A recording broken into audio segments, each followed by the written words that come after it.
मैं मोहम्मद इलियास भारती, जनता हमदर्द न्यूज, भारत मुक्ति मोर्चा बेगूसराय के जो है बहुजन मुक्ति पार्टी जो है बेगूसराय में जो ऑफिस है वहाँ है। ये बताइए सर, आप लोग नागपुर किस लिए जा रहे हैं? पहला मीडिया बंधु मैं धन्यवाद देना चाहता हूँ। आपको जानकारी है कि 75 साल आजादी को हो चुके हैं जी। आजादी के बाद भी हमारे देश में सांप्रदायिक गति फैल चुकी है, जिसके लिए कि हम लोग बहुजन क्रांति मोर्चा जो हमारे राष्ट्रीय संयोजक हैं वामन मिश्रम साहब के द्वारा इस कार्यक्रम सुनियोजित किया गया है। आरएसएस के हेडक्वार्टर पर हम लोग आरएसएस के ही हेडक्वार्टर को क्यों घेरने जा रहे हैं, क्या बात है? आपको जानकारी होनी चाहिए। लड़ाई जहाँ हमारी दो विचारधारा की लड़ाई है, दो विचारधारा की लड़ाई है। एक वाम से विचारधारा की लड़ाई है, दूसरा आरएसएस की विचारधारा की, दोनों की विचारधारा। तो जो हम सरदार चोर को पकड़ने की अपेक्षा है कि हम सरदार को पकड़ लें। अच्छा, क्या नाम हुआ आपका? मेरा नाम हुआ सिकंदर पासवान, राष्ट्रीय किसान मोर्चा जिला अध्यक्ष हुए। जी, ये बताइए कि आप लोग नागपुर क्यों जा रहे हैं और आरएसएस का हेडक्वार्टर क्यों घेरना चाहते हैं? उससे क्या होगा देश में? देखिए, आज तक जो आजादी के 75 वर्ष हो गया है, लेकिन हमारे मूल्यवासी जो है सो स्थिति गंभीर बनाए हुए है और मूल्यवासी को हर तरह से परेशानी ही परेशानी नजर आ रहे हैं और इसका मेन देन है आरएसएस, समझे? तो ये बताइए, मूल्यवासी कितने सालों से गुलाम है? लगभग 5000 ईसा पूर्व से ही ये मूल्यवासी गुलाम है। तो कब इसको आजादी मिली? तो इसके लिए हम लोग जागरूक कर रहे हैं। तो आजादी मिली अभी भी गुलाम ही है? ये जो है सो आजादी मिली नहीं है, ये पावर ऑफ ट्रांसफर हुआ है। अच्छा, 15 अगस्त 1945 को जो देश आजाद हुआ है, जी। तो उस आजादी में जो है अभी भी मूल्यवासी को 100% आजादी नहीं मिली है। जी, ये बात आपका मानना है? जी। चलिए, आपका क्या नाम हुआ और आप लोग क्यों जो है नागपुर जा रहे हैं? जी, धर्मेंद्र कुमार मेरा नाम है जी। और हम लोग जा रहे हैं 6 अक्टूबर को नागपुर। महारैली, विशाल महारैली है। उसके बाद महामोर्चा लेकर के हमारे साहब मिश्राम साहब बहुजन क्रांति मोर्चा राष्ट्रीय संयोजक और भारत मुक्ति मोर्चा के राष्ट्रीय अध्यक्ष जी ने ऐलान किया है कि 6 अक्टूबर को रैली के बाद महामोर्चा आरएसएस के हेडक्वार्टर पे ले जाएगा, क्योंकि जिन्हें संविधान का आर्टिकल 19 का उल्लंघन किया है, जो मौलिक अधिकार है। ये बताइए कि जो देश में सांप्रदायिकता फैल रही है ना, चाहे वो हॉस्पिटल हो, थाना हो, स्कूल हो या बाजार हो या पॉलिटिकल पार्टी का जो है कार्यालय हो, तो इसके लिए कौन जिम्मेदार है? हिंदू जिम्मेदार है कि मुसलमान जिम्मेदार है या पॉलिटिकल पार्टी जिम्मेदार है? जानकारी देना चाहता हूँ।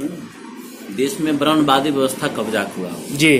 ब्राह्मण कभी ऐसा सोचता है कि हुक्मरानी लोग बने, इसलिए ना मुसलमान जिम्मेवार है ना हम लोग जिम्मेवार है।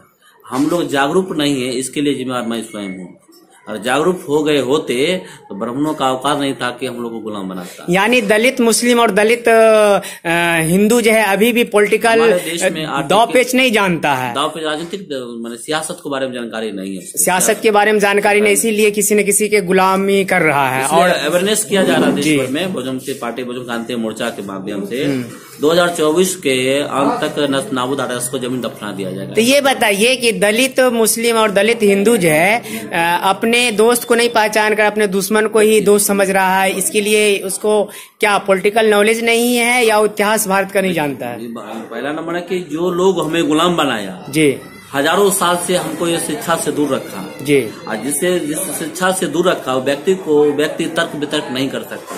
और शिक्षा प्राप्त क्या होता, तर्क वितर्क करके निर्णय ले सकता था। तो डॉक्टर BR अम्बेडकर बाबा साहब के द्वारा जो संविधान लिखी गई, तो संविधान के द्वारा हमारा मौलिक अधिकार जो मिला, मौलिक अधिकार के द्वारा मुझे शिक्षा की, संपत्ति रखने का अधिकार, पढ़ने का अधिकार, सारे चीज। क्या नाम हुआ आपका? मेरा नाम कुमार अंबुजा, बहुजन क्रांति मोर्चा प्रदेश बिहार। तो ये बताइए कि आरएसएस तो एक बहुत बड़ी संगठन है, उसका जो है अभी राष्ट्रपति है, उपराष्ट्रपति है, प्रधानमंत्री है, देश में गृह मंत्री है, हर चीज अभी उसके कब्जे में है। तो फिर आप उसको नष्ट नाबूद कैसे कर दीजिएगा? जनता में अल्पमत है जी, वो सत्ता में बहुमत में, लेकिन जनता हम बहुमत में है, वो समाज में अल्पमत है। अच्छा, इसलिए समाज पे हम लड़ाई दो तरीके से होती है। तो आप पहला लड़ाई संसद में होती है जी। संसद जब आवारा बन जाता है तो रोड पर हमको मुकाबला करना पड़ता है, इसलिए हमारी सड़क की लड़ाई। तो आपको लगता है कि 85% जो मूल निवासी है भारत का वो जागेगा और आरएसएस का साथ छोड़ देगा, या आरएसएस का साथ में ही मिलजुल के सत्ता सुखभोग करेगा? देखिए, आपको एक जानकारी देना चाहता हूँ जी। हमारे महापुरुषों का आज तक किसी का समझौता नहीं किया, समझौता न करना पसंद करते हैं।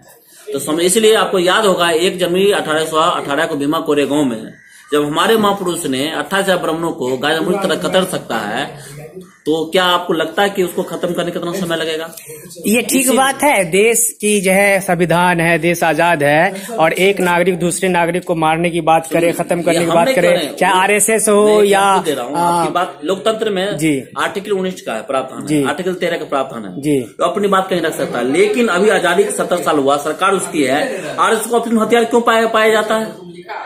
हथियार पाया था, उसमें जो आतंकवादी जितना भी हुआ वो आरएसएस का आदमी निकला जी। ये सुप्रीम कोर्ट कबूल में जा कबूल किया, सनम स्वामी कबूल किया कि जो बम ब्लास्ट हुआ उसमें हम इसका दोषी हैं, फिर भी उसको सजा नहीं हुआ। इसका मतलब सुप्रीम कोर्ट में जो बैठे हुए जज हैं और क्या कहते हैं जो देश चलाने वाले ब्रह्म जज हैं, दोनों मिले हुए हैं, एक चट्टू पट्टू के पालू है। इसीलिए जब तक आरएसएस को जड़ से उखाड़ नहीं फेंकेंगे तब तक लड़ाई आर पार नहीं हुई। सबसे बड़ा दोषी है कि हमारे दोषी का ये या मिसगाइड कहा जाए मुसलमान भाइयों के लिए, वो हमारे लोगों को बोलते हैं हिंदू, क्यों हम हिंदू नहीं है। डॉक्टर बी आर अम्बेडकर कहा कि SC ST OBC लोग हिंदू नहीं है, और ये हिंदू जैसे बोलता मुसलमान भाई हमारे, तो बहुमत में मुसलमान क्या कहते हैं ब्राह्मण लोग हो जाता है, तो जैसे हम लोग मूल निवासी बोलता है तो ब्राह्मण अल्पमत में। सवाल पैदा होता है कि आप मूल निवासी खुद क्यों अपने आप को हिंदू साबित करते हैं? हम हिंदू कहाँ साबित कर रहे हैं? हम तो बोले भारत के मूल निवासी जी। ये आर्टिकल संविधान हमारे बता रहे हैं। ये तो आप बोल रहे हैं, लेकिन 90% जो है दलित, ये हमारी गलतियां नहीं कहा जाए, उसको कहा था मिस्टेक हुआ है ना हमारे लोगों से, उसमें सुधार हो रहा थे। जैसे सज्जाद उन्मानी साहब आप सुनेंगे स्टेटमेंट, वो पहले हिंदुस्तान बोला करते थे, लेकिन आज के देश में वो क्या बोलते हैं? भारत बोलते हैं। अरशद मदनी साहब क्या बोलते थे? हिंदुस्तान बोलते थे, अब वो भारत बोल रहे। इसका मतलब संविधान की जानकारी का अभाव थे, मिसगाइड थे, अब उन्होंने लगा रही सही बात है तो धीरे धीरे। आपको लगता है जितने भी जो है दलित समाज है, चाहे वो किसी भी कास्ट को हो, क्या उसके जो है नेता जो है या जो पढ़े लिखे लोग हैं, छात्र हैं, शिक्षक है, प्रोफेसर है, क्या वो अपने आप को मूल निवासी कहकर मूल निवासी के जो है जो समस्या है उसके निदान के लिए जो मेन उनका जो है जो उस समस्या का मेन जड़ है, क्या उस जड़ के लिए खत्म करने की कोशिश करें? भारत में 775 जिला है, 650 जिला हमारा नेटवर्क है, 6 लाख गाँव है, जिस 12 लाख गाँव तक हम जन जागरण कर चुके हैं, 4000 अनुमंडल है, 4000 अनुमंडल 3500 नंबर तक कब्जा कर चुके हैं, 50,000 ब्लॉक है, 5,000 ब्लॉक तक हम कब्जा कर चुके हैं। बाकी जो कब्जा नहीं हुआ वो कैसे कब्जा होगा? उसके लिए नेटवर्क हमारा बन रहा, धीरे धीरे तैयार पहुंच रहे हैं, हमको मुश्किल से अब समय नहीं लगेगा। अब हम सिर्फ संघर्ष के लिए तैयारी कर रहे हैं, इसलिए अब हमारे राष्ट्रीय अध्यक्ष ने संघर्ष के लिए उन्होंने कहा भारत साल में हम 2 बार भारत बंद करेंगे, साल में 2 बार भारत बंद करेंगे। इससे ये पता चलेगा जनमत में कौन है। हमारे देश में बहुत सारे नेता आए, तो बिहार में भी जनगणना जाति गणना होने जा रहा था, लेकिन वो हुआ नहीं। क्या आपको लगता है कि जाति गणना होगा? देखिए, हमारे नेता चापलूस नेता होते हैं हमारे समाज के, चाहे वो लालू प्रसाद जी हैं, भले मसीहा कहे जाते हैं, लेकिन दाव पेच हमारे समाज के बीच में नहीं है। वो सादा सिंपल पेपर की तरह होते हैं, लेकिन उन्होंने कहा जाति जनगणना होनी चाहिए। ये सिर्फ कहा, जाति गणना का मूल रोस्टर के पावर ऑथराइज है केंद्र सरकार, गवर्नमेंट है, वो ये बिहार सरकार करवा भी लेगा। जनगणना जाति जनगणना करा, गणना करवा रहा, गणना मतलब समझते हैं, वो बना कर दे, गणना करके रख लेगा वो अपना रिपोर्ट में, लेकिन जाति जनगणना नहीं करा सकता, क्योंकि ऑथराइज पावर रिटर्निंग पावर केंद्र सरकार के पास है। तो आपकी कब केंद्र में सरकार बनेगी? आपको जानकारी मैं देना चाहता हूँ, सरकार नहीं, हमारी सरकार बहुत जल्द बनने वाली है, समय भले लग रहा है। अभी तो एक भी स्टेट में आपकी सरकार नहीं है, तो आप केंद्र सरकार से कैसे लड़िएगा? लेकिन मैं आपको अच्छी बात आपने बोला, सरकार भले हमारी नहीं है जी, लेकिन सरकार को चलाने में काम करता हूँ, सरकार डुलाने का काम करता हूँ। जब भारत बंद करता हूँ, जो कहता हूँ कि आपका एनआरसी का मामला आया था देश में, एनआरसी का मामला आया, क्या आप लोग रोड पर थे? क्या आप लोगों के बीच में क्या ऐसा कोई जागरूकता हुआ? क्या लोगों ने भारत सरकार मानी बात को? नहीं मानी।